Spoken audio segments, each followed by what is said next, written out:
Hey Goodfellas, I'm Naldi and we are at Style of Zug. I really often receive messages asking me about what and how one should collect. And while in another video I showed you actually pieces that are absolute must-haves and that you should have in your collection that you simply cannot go wrong with, today we're going to analyze together ways how you can collect writing instruments with the purpose of having a pen collection you can be proud of and that, as usual, won't let you overbuy. This is a very important topic because strategic and purposeful collecting is the way how the market starts to grow and how also usually then prices at some point start to increase because there are several collectors around the world looking for specific items because they collect specific kind of pens. And we start with the universal question that one should be able to answer when it comes to pen collecting. And it's,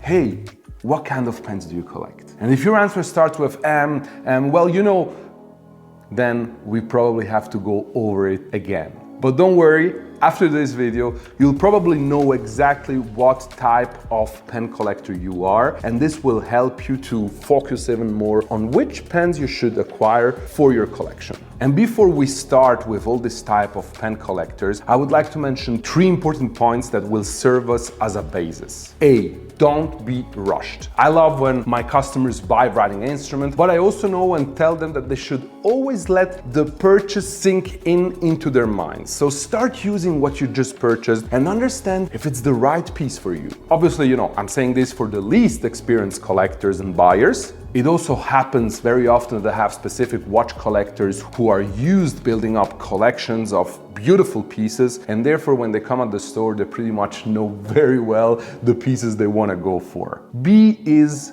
buy things that are worth it. You know, sometimes in the eye of the unexperienced buyer, some pen look and feel special because, you know, for the moment, it's more of an emotional thing. You'll see a specific color and you feel like, oh, I have to have this right now. Just to realize after a few months that, you know, it's just one more pen there and it doesn't really give them certain kind of emotion. So this is often collected to a bit of a buying rush. And I think it's important to analyze if it isn't better to just wait a while longer and go maybe for a higher end piece that will really deliver you that long lasting kind of emotion that a quality writing instrument can give you. And then C is have an ideal. Why are you buying a specific pen? What does this pen represent to you? Can you justify a specific model, or is it just an impulse kind of buying? Is there a thought why you're buying a specific pen? These are very important questions, and these 3 points will serve us a bit as a basis to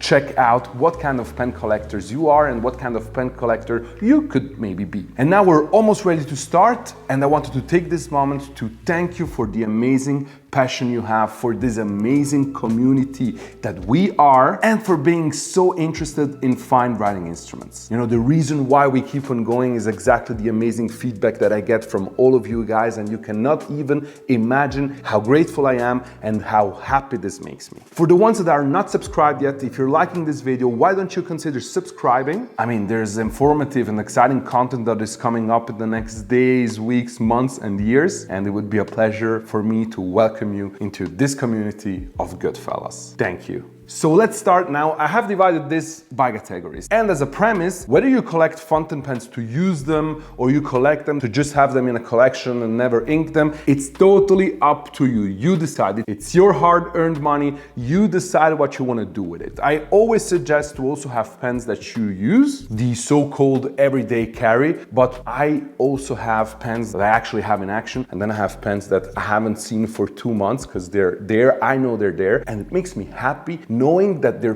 part of a personal museum, pretty much. So category number 1 is collect by model. This refers to a way of collecting where you start and try to own all of a specific model. Now, for some specific models, it might really get challenging, but there are some other models which are absolutely awesome where you can start and finish up the collection pretty fast. So I find that there is always a certain beauty seeing 30 of the same models but with different kind of patterns, of metal trims, of barrel cap. So for example, think about the Design 08. You could have the 3 pens one next to each other, and I mean, it looks just awesome. I have many customers who did this and they're super happy owning all of them. Or the Design 07 is another of those models that you can actually, get all of them. It's around 5-6 pieces and you would be super happy owning them. But then, there would be the 146 or the Graf von Faber-Castell Classic with the Pelikan Sovereign. It gets a bit,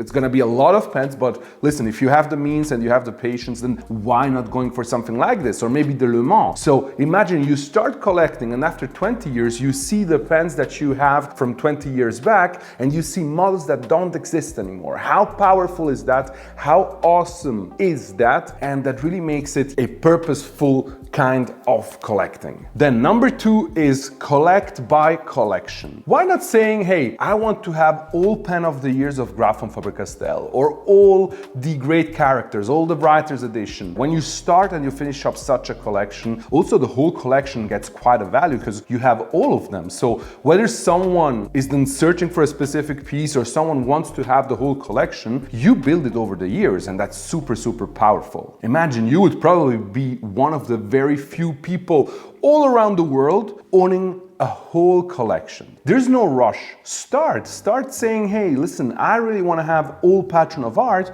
and you start with the first one, the second one, the third one, or maybe, you start by finding specific deals that are worth it, and then this way you will slowly build up your collection, and very early you will realize that, you've built quite a collection, and it's quite an important investment that is now part of your personal wealth. Number 3, collect by meaning. This is my favorite one. I mean, you can collect by personal meaning of specific pieces you have or you own. We give significance to an item, and it's not the item that automatically has a significance. If we have a specific story for when we purchase the pen, or we purchase the pen for an achievement, then this writing instrument will not just be a writing instrument. It will be a writing instrument with a specific story behind. And so this story you'll be able to tell to your friends, to your family, to your kids, to your parents. And I think this is quite something special. I mean, also given the fact that with a writing instrument you're writing your own history, it becomes very emotional and you actually start having a very specific bond with your writing instrument. This, by the way, is also the only category that probably merges with all other categories, because you can buy a Patron of Art, or you can decide to buy all Patron of Art, but you buy each Patron of Art for specific achievements in your life, and therefore each pen will have a meaning. So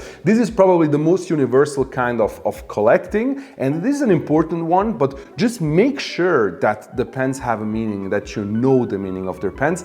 I will guarantee you that each single writing instrument in your collection will have 10, 100 times more meaning than it has right now. And before I move on to the 4th point, there's another important thing that I'd like to mention. I slightly mentioned it earlier, it is incredibly important that you're not just a collector, but also a user. So as I just mentioned, if you have pens that you buy and put on the side, make sure you also have pens that you use and that you love. The goal is not to accumulate things. The goal is to be the kind of person that enjoys the lifestyle of being a writing instrument collector. So sometimes I'd even suggest to some customer, instead of buying that 10th, 20th, 30th pen, why don't you consider buying a nice desk accessory, or buying a full set, or maybe a new kind of notebook or a new pad, something that will help you cherish and enjoy writing instrument even more than what you're doing right now. This will really make you an even more proud pen collector. And we shall remember that the beauty behind the writing instrument is the fact that you don't just wear it, but you actually do something with it. Let's go to the next point. Number 4, collect by singularity. I really love this. There are pens with specific singularities. Often it's,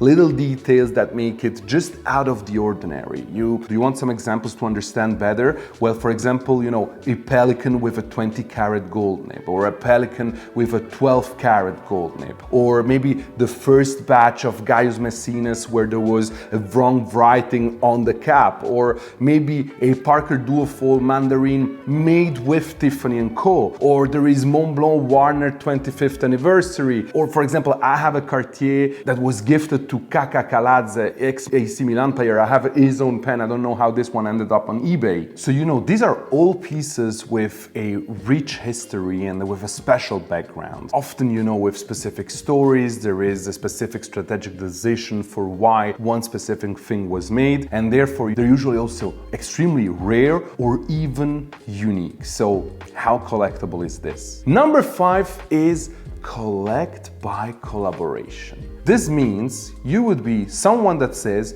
I collect all writing instruments that have had two houses joining forces and having a joint venture. So, there are several brands that create writing instruments with or for other brands. You want some examples? There is the Montblanc Vacheron Constantin, for example, the Girard-Perregaux by Montegrappa, the Chronoswiss Styloscope by Pelican, there is the Edelberg Artia, there is the Hermes Nautilus made by Pilot, designed by Mark Newses, and there are many, many more to be discovered out there on the market. Think about two houses that merge together. How powerful is that? There is the aficionados of the pen company, there is the aficionados of the other company, so you have two potential collectors. So, which pieces do you think will be the first one that, will acquire a certain value or will be very sought after? Probably exactly this kind of pieces. That should not give you FOMO, that you should be that kind of collector. Don't be necessarily that kind of collector. Be that kind of collector if you have a reason for being someone that collects collaboration pieces. And we come to the last point, and it's number 6, collect by type. Collecting by type means, saying, I want to collect all red pens that I see, that I find, that I really like. Saying 30 red pens, one next to each other. Maybe you come and say, oh, you have this pen in black, you have it in red. How cool is that? This is a collection. This is a collection with a fil rouge. If it's red pens, then it's even more a fil rouge. But other type of collectors by type could be, I collect all OM nibs of all brands. Or I collect a specific celluloid that I find on all kind of pens that I can find. Celluloid is a material that we won't have on new pens in about 10 years because it's going to be sold out and it's not being reproduced again. Or for example, we know Sandro that collects all demonstrators. So he has this amazing collection with all demonstrators, one next to each other. Or you could say, I collect specific sizes. I collect all small pens. Or I collect all 925 sterling silver pens. Or I collect only oversized pens and I want to have all oversized pens next to each other. If a pen doesn't have a certain size, I won't buy it. So this kind of collection are also extremely exciting. I would love to be also that kind of collector. Unfortunately, I'm more of a collector by meaning, but I think I will also drop into collecting by type because I like this thing. I want to mention a few other examples in this collect by type. You could collect all Vermillon Urushi or all Urushi pens, or maybe all Maquier pens that you really like and have a specific meaning, or all Dragon pens could also be something. So you see, the beauty really lies into what you want to collect, but give it a meaning, give it a purpose, give it a fil rouge, and people will be like, wow, this guy has really an astonishing collection. It will pretty much be like a very special and specific museum. Finally, guys, I want to say, just be happy. Enjoy the ride. Don't have FOMO. Don't overbuy, don't overspend, don't spend money that you don't have. Enjoy what you're doing. Also, feel good about the purchase you're doing. I mean, you're not purchasing something that you're gonna throw away after a week or that you will have drunk and you just spend a ton of money. It's something that you will have for your whole lifetime if you just take a bit of care about it. So we should not forget about that. Let's enjoy the passion, and let's also not forget that a writing instrument is the symbol of what makes us human beings: communication. So there's no more powerful tool than a pen. Also, Goodfellas, we all start somewhere and we often end up somewhere else. So we start being that type of collector, but maybe once we finish a specific collection, we start another type of collection, and that's also quite beautiful. And now, Goodfellas, it's your turn. It's your turn to let me know, first of all, what you think about these categories that I have put together. And second thing, also let me know if I maybe have forgot a certain type of collectors, so we could add it into the comments comments and discuss about it. Don't forget that every time that you're leaving a comment, you are communicated with like-minded people that really appreciate the craft behind fine writing instruments. And at this point, I thank you so much for watching. Stay tuned for more amazing content that is coming up in the next weeks. And don't forget that together we are changing the game.